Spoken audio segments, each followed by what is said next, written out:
ایک بادشاہ سیر و تفریح پر نکلا، جاتے جاتے کہیں دور ہی نکل گیا۔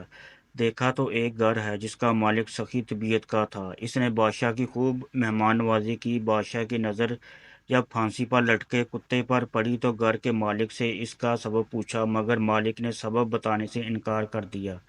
حالانکہ بادشاہ نے اس کو اپنا تعارف بھی کرایا۔ بادشاہ نے دوسرے دن قاصد بھیجا، پھر پھانسی پر لٹکے کتے کا سبب پوچھا، مگر وہ شخص پھر انکاری ہو گیا۔ بادشاہ کو بڑا غصہ آیا تو اس نے اپنے داروغہ کو بھیجا کہ اس شخص کو گرفتار کر کے لے آؤ۔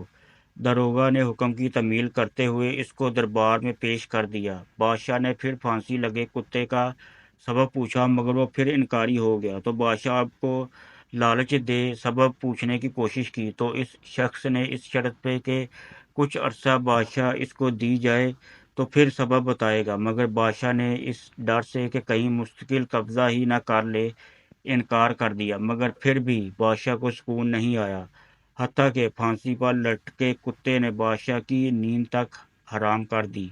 آخرکار بادشاہ نے تنگ آ کر اس شخص کو بلایا اور بادشاہی اس کے حوالے کر دی۔ جب وہ شخص بادشاہی کے تخت پر بیٹھا تو سب سے پہلے کام یہ کیا کہ تمام وزراء کو جیل میں ڈال دیا اور تمام بڑے بیوروکریٹس اور سیاستدان اور ججز اور اسٹیبلشمنٹ کو جیل میں بند کر دیا اور ساتھ والے تمام ملکوں سے لین دین بند کر دیا۔ اور اس کا نتیجہ یہ نکلا، جب اس کی مدت پوری اور پرانے بادشاہ کو دوبارہ بادشاہی سونپی تو ملک میں امن و امان تھا اور خزانہ بھی بھرا ہوا تھا۔ تو اس نے اس پھانسی پر لگے کتے کا سبب بادشاہ کو بتایا کہ میں ایک اجڑی ہوں اور میرا بھیڑ بکریوں کا ریوڑ تھا اور یہ کتا ان کی حفاظت کے لیے تھا، مگر میرے ریوڑ سے روزانہ ایک بکری غائب ہوتی تھی۔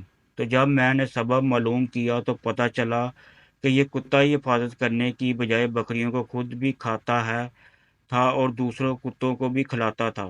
تو میں نے اس کو بطور سزا اور عبرت کے پھانسی پر لٹکا دیا، اور میرے کتے کی طرح ہی تیرے وزراء اور باقی لوگ خود بھی خزانہ لوٹتے تھے اور دوسروں کو بھی لٹاتے تھے، جن کو میں نے بطور سزا جیل میں بند کر دیا۔ اور جب سے ان کو جیل میں بند کیا، ملکی خزانہ بھر گیا اور ملک خوشحال ہو گیا۔